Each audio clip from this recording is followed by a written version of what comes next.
की आजादी। लेकिन अजीज खान साहब, मैं आपसे पूछना चाहती हूं, ये पीडीए का आपने गठबंधन बनाया, अब पीडीए की बात कोई कर नहीं रहा यहां पर। कोई नौकरियों की बात कर रहा है, कोई हाइड्रोजन बॉम्ब की बात कर रहा है। हाइड्रोजन बॉम्ब तो आजकल गायब है नहीं देश में। वोट चोरी की जो आग लगाई थी, वो वोट चोरी की आग सुप्रीम कोर्ट में रोज उसका पर्दाफाश हो जाता है। इलेक्शन कमीशन ने बताया आज तक एक कंप्लेंट नहीं आई। और मायावती जी ने जो कहा, उसके बारे में आप क्या कहेंगे अजीज खान साहब? वही वादे, वादे और वादे।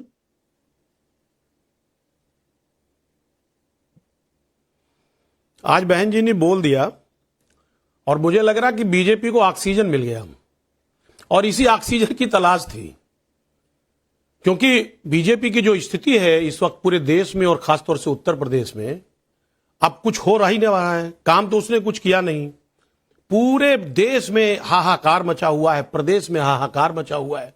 अब बहन जी ने ऑक्सीजन दे दिया और मीडिया उसको दिन भर चला रही है।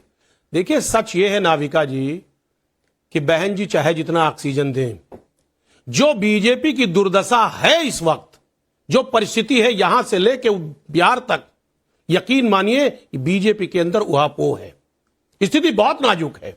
और पीडीए की बात है, मैं आपको बताना चाहूंगा कि पीडीए आज पूरी तरह से एकजुट हो चुका है, क्योंकि वो उपेक्षित है। आज पिछड़ा, दलित, अल्पसंख्यक, आधी आबादी जो महिलाएं हैं, आज उनके ऊपर जो जिस तरह अत्याचार हुआ है, अत्याचार हो रहा है और उनकी बातें नहीं सुनी जा रही हैं, कहीं ना कहीं वो आज पीड़ित है। अब बहन जी की क्या बात है भाई? बहन जी कैसे बोल रही हैं, क्यों बोल रही हैं? मैं तो बहन जी के सिर्फ इतना कहना चाहूंगा कि इतने चेहरे ना बदल थोड़ी सी शोहरत के लिए, कहीं पहचान ना खो जाए रफ्ता रफ्ता। बहन जी, मुझे ऐसा लग रहा है कि जो बहन जी स्टेटमेंट दे रही हैं, आज दलित समाज भी समझ गया बहन जी को। आज उनके पूरे स्पीच को मैंने भी सुना है और ऐसा लग रहा था कि स्क्रिप्टेड था, बीजेपी ने लिख करके दिया था, और जो लिख करके दिया था वो बहन जी उसे बोल रही थी, वो नरेट कर रही थी। लेकिन एक बात आपको बता दें कि चाहे उत्तर प्रदेश हो या देश हो, बीजेपी की स्थिति बहुत खराब है। अभी बिहार की बात चल रही थी कि साहब एसआईआर में क्या हुआ, किसी ने कंप्लेन नहीं किया। एक बात आपको बता दें, वो कितना भी जोर लगा दें, वोट चोरी करने का कितना भी प्रयास कर लें, बिहार में पूरी तरह से सूपड़ा साफ होने जा रहा है। जिस तरह महागठबंधन पूरी तरह से हावी है, महागठबंधन की लड़ाई एक तरफा है, हावी तो है, लेकिन कांग्रेस तेजस्वी पे हावी है या तेजस्वी जी कांग्रेस पे हावी है? ये तो बता दीजिए। क्यों मुख्यमंत्री का चेहरा उसको सपोर्ट नहीं कर रहे? बता तो दीजिए। नाविका जी, कोई किसी पर हावी नहीं है, मैं वही बता रहा हूं, कोई किसी पर हावी नहीं है। ये लोकतांत्रिक व्यवस्था है, यहां पे तानाशाही नहीं है। हमारे महागठबंधन में हर शख्स अपनी बात को रख सकता है और यही खूबसूरती है लोकतंत्र की। उस खूबसूरती को बरकरार किया गया है। यहां पर यह नहीं है कि साहब ऊपर से फरमान आ गया कि नीतीश जी अब सीएम कैंडिडेट नहीं होंगे, एनडीए का कैंडिडेट कोई और होगा। यहां बड़ी अच्छी बात कही, बड़ी अच्छी बात कही आपने अजीज खान साहब। तो फिर तेजस्वी जी खुद क्यों कह रहे हैं कि मैं मुख्यमंत्री हूं? उनको सिखाए नहीं क्या कि यहां पर डिक्टेटरशिप नहीं है, रुक जाओ, अभी मत बोलो? उन्होंने तो कह दिया मैं सीएम बनूंगा और बिहार की जनता चेंज मेकर सीएम बनेगी। क्यों अजय आलोक जी ये बात तेजस्वी को बताना भूल गए क्या? देखिए, ऐसा है कि तेजस्वी को रियलाइज हो चुका कि कांग्रेस की स्टेपनी बन के जब घूम रहे थे 15 दिन राहुल गांधी के साथ और वोट चोरी उनको समझ में आ गया कि मुझसे बहुत गलती हो गई, इसलिए वो अपनी यात्रा लेके निकल गए। यहाँ पे तो सर फुटा हुआ मार चालू है। दादा, मुझे अजीज खान साहब ये बताएं, इन्होंने कहा कि बहन जी की बात सुन के बीजेपी को ऑक्सीजन मिल गई होगी। अरे बीजेपी को काहे के लिए ऑक्सीजन मिलेगी बहुजन समाज पार्टी से, जिसके 2 एमएलए हैं और एक भी एमपी नहीं है? लेकिन हाँ, गोरामीन जरूर मिल गया कल अखिलेश यादव को, जब आजम खान से मिलने गया वो मिलने के लिए तैयार हो गए। अब बाकी किसी को मिलने भी नहीं दिया, आजम खान से मिलकर शांति मिली ना। अपनी देखिए काम, और समाजवादी पार्टी और आरजेडी, आप लोगों को काम से कभी कोई मतलब रहा है? अब महिलाओं पे जुल्म, अयोध्या भूल गए, वो दलित बच्ची अपने कार्यकर्ताओं के द्वारा मल्टीपल रेप केस में जो फंसे थे उसका भूल गए, उसको अभी तक पार्टी से नहीं निकाला, उसके नाम के आगे मोहम्मद जुड़ा हुआ था।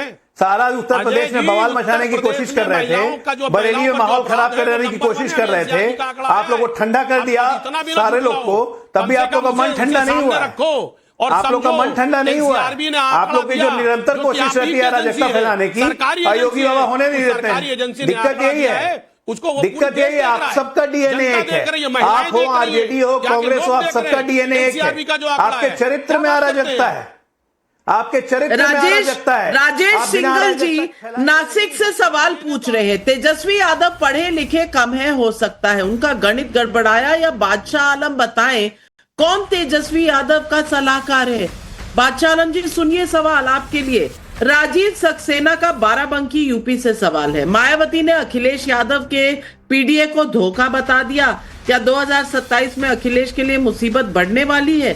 सुधीर का दिल्ली से सवाल, तेजस्वी यादव स्वास्थ्य मंत्री थे, स्वास्थ्य विभाग में कितनी नौकरी दी उन्होंने। ये तमाम 2 क्वेश्चन आपके लिए और एक अजीज खान साहब के लिए। पहले बादशाह आलम जी आप जवाब दें। देखिए नाविका जी, अब तो ये यूपी से भी खबर आ रही है कि बिहार में महागठबंधन की क्या स्थिति है। सारी बिहार की जनता महागठबंधन के साथ चल रही है और महागठबंधन को लाएगी और इनको बिहार से भगाएगी। 2025 में ये देख लेंगे। और जो आप उनकी हमारे तेजस्वी जी की बात कर रहे हैं, तो वो लालू प्रसाद जी के नक्शे कदम पे चल रहे हैं। सामाजिक न्याय की बात करते हैं, चीफ जस्टिस की बात करते हैं, वो सामाजिक न्याय, अरे उनके नक्शे कदम पे चलेंगे तो जेल पहुंच जाएंगे। पलायन रुके, सामाजिक न्याय की बात लालू जी के नक्शे कदम में चलेंगे जेल पहुंच जाएंगे। करेगा या लोग भाई, ये आप जो ये लॉलीपॉप दे रहे हैं, ये लॉलीपॉप राजवाज करने का समय गया, तो कोई आपको घुसने नहीं दिया। राजवाज करने का समय गया, कोई राज नहीं करता है, सेवा के लिए आता है। जाना चाहते हैं, निकलिए इस फितूर से बाहर, राजवाज नहीं आएगा। ये 2014 लालू जी के कदमों पे चले ना तो यहाँ बेऊर जेल पहुंच जाएंगे या तिहाड़। आप देख लीजिएगा, आपका सुपड़ा वहां से साफ नजर आ रहा है। नेता विपक्ष लायक सीट भी नहीं आने वाली है, न तो मीडिया कोई काम आने वाला है, न चुनाव आयोग। नेता विपक्ष लायक सीट भी नहीं आने वाली है बादशाह जी। विवेक जी आपको लग रहा है तेजस्वी जी लालू जी के नक्शे कदम पर चल रहे हैं जैसे बादशाह आलम कह रहे हैं, और आप मानते हैं कि तेजस्वी जी अब महागठबंधन की सरकार लाने वाले? तेजस्वी जी, नाविका जी सीएम इन वेटिंग आजीवन रहने वाले हैं और लालू जी के नक्शे कदम नहीं, 1-2 कदम आगे चले गए हैं। कांग्रेस, मैं आपको बता रहा हूं, एक आपको ब्रेकिंग न्यूज दे रहा हूं, कांग्रेस इनको क्यों नहीं बता रहा है ये सीएम फेस है, खुद ही बता रहे हैं मैं ही मुख्यमंत्री हूं, मैं ही मुख्यमंत्री हूं। कांग्रेस डरा हुआ है कि एक आदमी एक झूठा प्रेस कॉन्फ्रेंस भी आपने चलाया, उनका प्रेस कॉन्फ्रेंस, वो 10 लाइन बिना कागज में देखे नहीं बोल रहे हैं।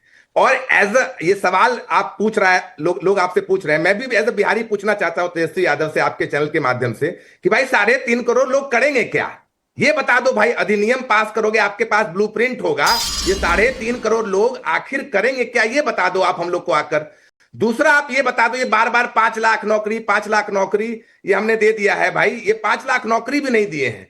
तेजस्वी यादव का एक ही काम है कि भाई प्रेस कॉन्फ्रेंस करो, झूठ बोलो, और इनकी गलती नहीं है भाई, ये इन्होंने कभी, इनका कभी शिक्षा से कोई सरोकार नहीं है, अभी आप तो इनसे आप और क्या एक्सपेक्ट कर सकते हैं। मैं बार-बार बोल रहा हूं, तेजस्वी जी का कोई भी न्यूज चलाने के पहले नीचे लिखें कि इस आदमी की सारी बातें काल्पनिक है, इसका सच्चाई से कोई सरोकार नहीं है, क्योंकि लिए एज अ रिस्पॉन्सिबल जर्नलिज्म ये इंपॉर्टेंट है कि जनता को ये मालूम चले।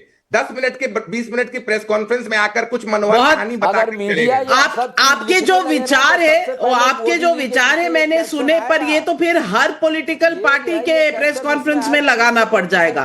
मोहन सिंह पटना से पूछ रहे हैं, दरअसल कांग्रेस प्रवक्ता के मुंह से सच निकल गया, ये मनरेगा स्कीम की बात कर रहे हैं, वही इनकी नजर में सरकारी नौकरी है। नाविका जी आपको बधाई, आपने सच सामने ला दिया, प्रशंसा, थैंक यू वेरी मच। प्रशंसा गुप्ता का लखनऊ से सवाल है, पूरे समय जाति जाति रटने वालों को आज क्या मायावती जी ने आईना नहीं दिखा दिया?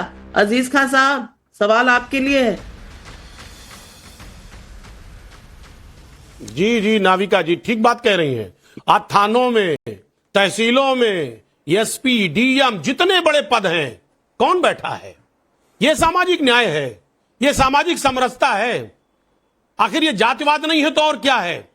ये योगी जी को बताना होगा, अजय आलोक जी को बताना होगा कि थानों में कौन है, एसपी डीएम कौन है। आज पूरे प्रदेश में किस तरह जातिवाद का जहर पूरी तरह से एक सिंगल जात जिसका वर्चस्व मेंटेन है, ये क्या पीडीए नहीं देख रहा है? क्या दलित समाज इस चीज को नहीं समझ रहा है?